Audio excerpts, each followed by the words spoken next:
Hello and good day. I believe that all of you and every person born into this world deserves to live a life of peace with dignity and security. I believe that this world is so great of a place and that the forces of life on this planet are so diverse and so amazing that traditional models of schooling simply can't fully appreciate and fully value what it has to offer. And when I talk about traditional models of schooling, I'm referring to the system where groups of people congregate in real-time physical spaces, what we might call classrooms, over sequenced set periods of time to learn something. And now that has advantages and it's done great things, but it also has limitations.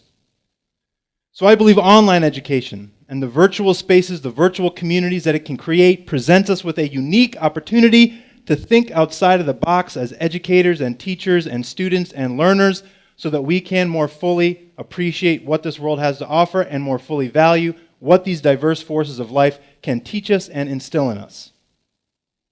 I believe that online education can transcend the geographic, the financial, and the pedagogical limitations that we find in traditional models of schooling, so that it will allow us to teach and learn across lines of cultural difference in ways that we never thought possible. And this is essential to building global peace. Now, these are beliefs that fuel the work that I do at the intersection of peace, nonviolence, and online education. Some of you may share these beliefs, some of you may not. Some of you may be hearing this and thinking to yourselves, this guy is very naive or he's too idealistic. Either way, I want to shed some light on why I believe what I believe. Now, I've held these values for a relatively long period of time, but I've never held them more strongly than I have for the last 2 years. And that's because I have a wonderful and amazing 2-year-old daughter, and her name is Kaya. And when I spend time with my daughter, as an educator and as a father, I always find myself thinking, what is education going to look like? What is it going to feel like when she's of college age, 16, 17 years from now? And I think anyone who has a child, anyone who spends time with children, ends up asking themselves these kinds of questions. What kind of world is this child going to grow up in? What was my life like when I was that child's age? And how much has the world changed and how much has it stayed the same between then and now? And then we look to the future and we say, what is X, Y, or Z going to look like 20, 30, 40 years from now? You know, these are fascinating, interesting, challenging, and oftentimes humbling questions to think about. And when I think about them, I turn for inspiration to a George Bernard Shaw quote that Robert Kennedy used a lot in his speeches. And it goes along the lines of what some of our other speakers have said. And that is, some people see things as they are and ask why. Others dream of things that never were and ask, why not? And as we look to the future as a global community, I am convinced that we need more why not thinkers and more why not educators. As we look to the future as a global community, we need to do more than try and adapt what we learn, how we learn, and with whom we learn it to fit traditional models of education. As we look to the future, we need to do more than try and replicate what we do in class online. As we look to the future, we need to dream of a world where online education that is infused with the values of peace and nonviolence can create something totally new, and then ask ourselves, why not? Now, this is what I believe. Let me tell you what I know. I know that peace is an active process. It is not a static state. It is a constant journey of becoming. I know that peace is a skill set that can be developed and it can be applied. I know that peace is an evolving body of knowledge that is understood and interpreted by individuals and cultures differently, and that there is power and beauty in that difference. I know that peace and nonviolence can be taught. I know this because I've experienced it as a student. I've experienced it here at American University, taking Barbara Ween's peace education class or Coleman McCarthy's alternatives to violence class, participating in the dialogue development group, participating in creative peace initiatives. I know it can be taught because I've experienced it as a student. I know it can be taught because I identify as a peace educator. So I've taught courses on peace pedagogy to in-service and pre-service teachers. I've facilitated workshops on nonviolence here at AU, in DC, and around the world. And I work with an amazing group of people at the United States Institute of Peace to build online courses on peace building, conflict management, and conflict prevention. So I know it can be taught. I also know that this world needs a lot more peace education. I know this because as long as there is human suffering on this planet, there is work to be done. Human suffering or planetary suffering. There is work to be done. And when I say this, I think of the Reverend James Lawson. And for those of you who don't know who he is, Reverend Lawson is a prolific civil rights leader. He is a nonviolence educator and trainer, and I've had the privilege to work with him and learn from him over the past few years. And in several instances, I have heard him say, "We as a people do not yet have the world we are capable of having." We as a people do not yet have the world we are capable of having. And what is so profound about this statement and why it resonates with me is because, on the one hand, it expresses a deep dissatisfaction with suffering, injustice, inequality, and violence that still plagues this planet. But on the other hand, it expresses hope in humanity to overcome those challenges, as we have done so many times in the past. And so again, I envision a world where online education infused with the values of peace and nonviolence is this hope in humanity manifest. Now I'm talking about beliefs and values. And I think beliefs and values, these are things that rest on top of your life's mountain. These are things that we aspire to. But we also have to talk about principles, because principles are what guide us on our journey to the top of that mountain. And when I think about principles as they relate to peace education, I think about blossoms. This is the metaphor I use. I think about beautiful blossoms that people plant and cultivate and foster and have been for generations and generations. And I imagine these blossoms guiding our journey to the top of that mountain where people live a life of peace with dignity and security. And so I've identified 7 blossoms of peace education. And these are blossoms, these are principles that anyone can integrate into their work as an educator. It doesn't matter what subject matter you teach, it doesn't matter what age group you work with. These are blossoms of peace education that you can integrate into your work. So I want to share them with you right now, and I want to provide a couple of examples of what these blossoms and principles look like in the online education space. Blossom number 1, community building. Finding things that unite and bind us together as a group while at the same time respecting and celebrating our differences. You know, at the beginning of every semester, I usually ask my students, I see one in the audience, I ask my students, how many times have you gone through an entire semester or an entire year in a class? You've shared time, you shared space with that group. You get to the end of that semester, you get to the end of that year, and you realize, I still don't know the names of the vast majority of people with whom I just shared that time and space with. And I think they immediately recognize that was a lost opportunity to build community and develop relationship. I spent an entire semester and I don't know these people. A peace educator takes advantage of the space and time that we have with our learners to create community and build relationship. So how do you do this in a class, online or on site? Well, I do something called thought-provoking questions. And I ask students to respond to a series of questions that provide a window into their personality, their background, their values, their culture. So what are some examples of these questions? Well, one might be, if you could have dinner with anyone, past or present, dead or alive, who would that person be and why? Another question might be, if you were asked to teach a course on your philosophy of life, what would be the one book that would be required reading? Another question might be, if you could pick a moment in your life that you could capture in a painting, and you were to hang that painting on a wall so that it was the first thing you saw in the morning and the last thing you saw when you went to bed, what would that moment and what would that memory be?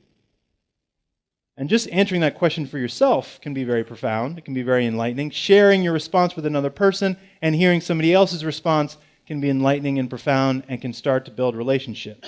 So we can have deep, authentic, real conversations about serious problems and maybe walk away from that semester with a new friend and a new community.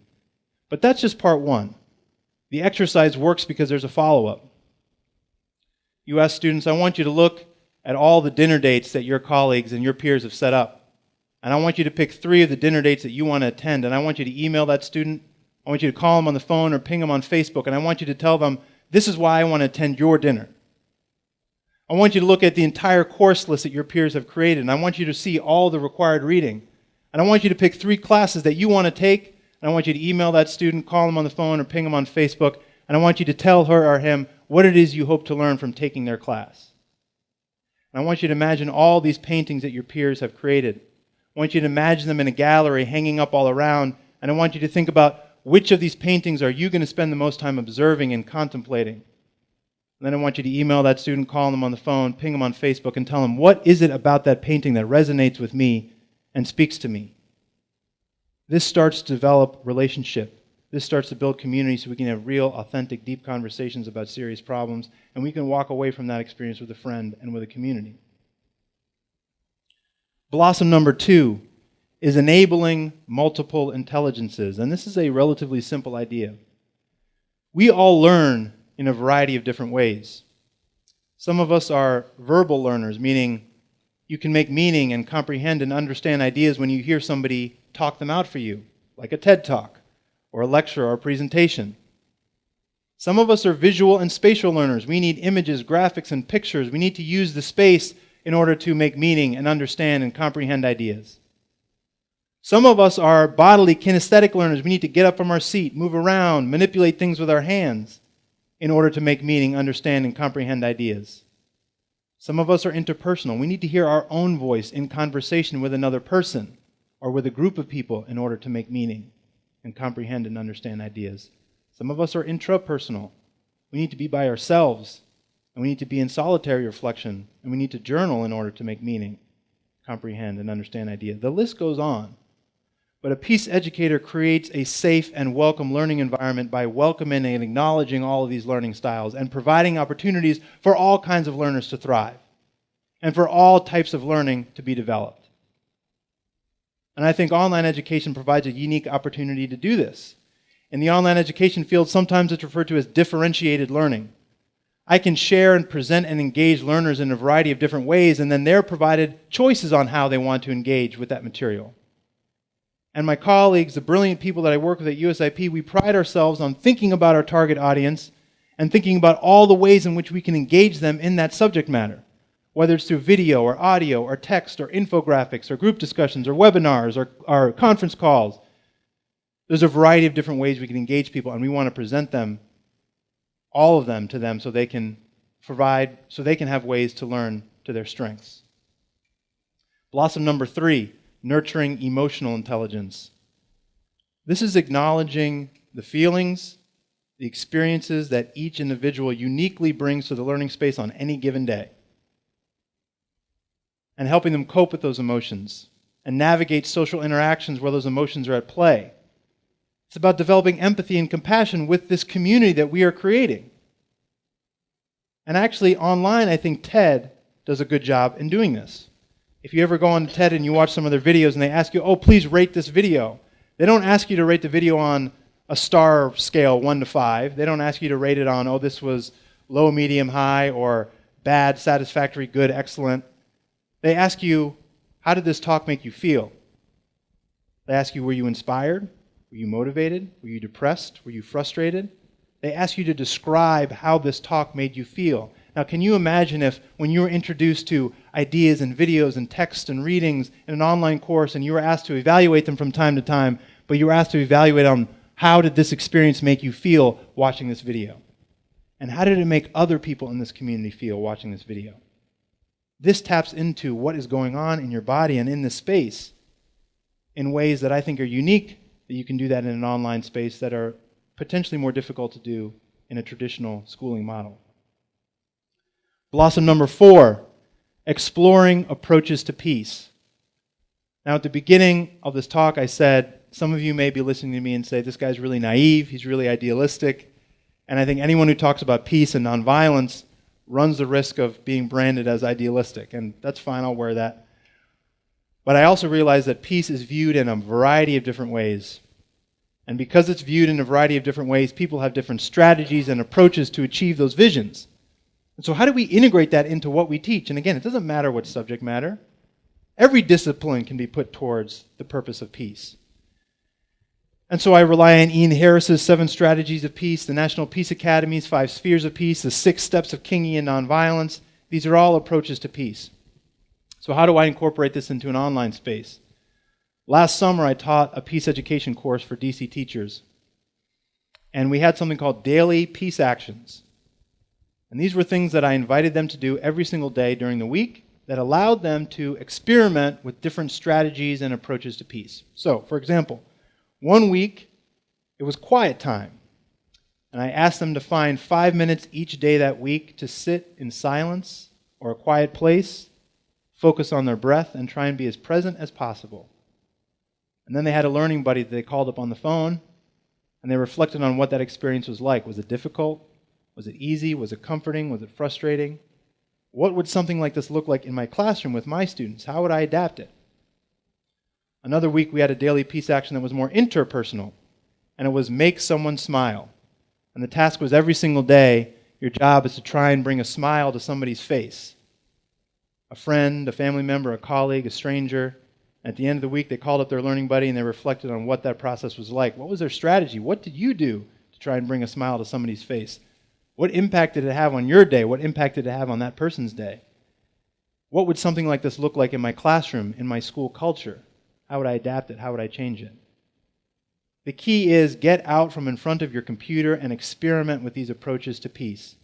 And can you imagine if we're teaching and learning across lines of cultural difference, but we're all experimenting with the same action on a given week, but we're experimenting with them in different contexts and in different cultures, the beauty that can come from the sharing and reflection?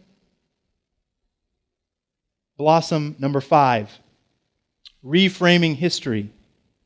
This means challenging the dominance of violence and war in the narratives of countries, cultures, and peoples, and recognizing, as the historian Will Durant has said, that history may teach us that our history is a river running red with blood that is filled with men and soldiers and generals who are killing one another, when in reality, most of human history exists on the riverbanks, where people are forming families, building homes, and caring for one another and trying as hard as they can to steer clear of that river.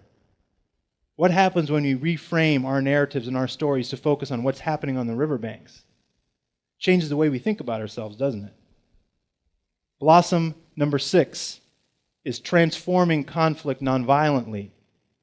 And this means embracing the inevitability of conflict and recognizing that it is necessary.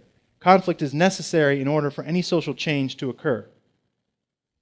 The question is, how do we wage it, resolve it, and manage it without using violence? And this is where we see the work of restorative justice, peer mediation, theater of the oppressed, so that we can act out and experiment with different ways to resolve, manage, and wage conflict before we do it in the real world. And the last blossom, blossom number 7, is the all-encompassing, overarching blossom, and that is skill building. These principles, these blossoms, and integrating them into our teaching and education is not an intellectual exercise. These skills that we model and we practice and we develop are intended to be used outside of the classroom, in our homes, in our neighborhoods, in our communities, in our country, in our world. This is not an intellectual exercise.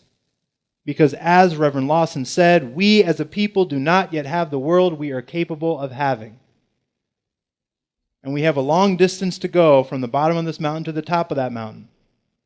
But I believe that all of us can dream of a world where online education that is infused with the values and principles of peace and nonviolence will help to ensure that every person born into this world lives a life of peace with dignity and security. We can dream this, we can see this, and we can ask ourselves, why not? Thank you.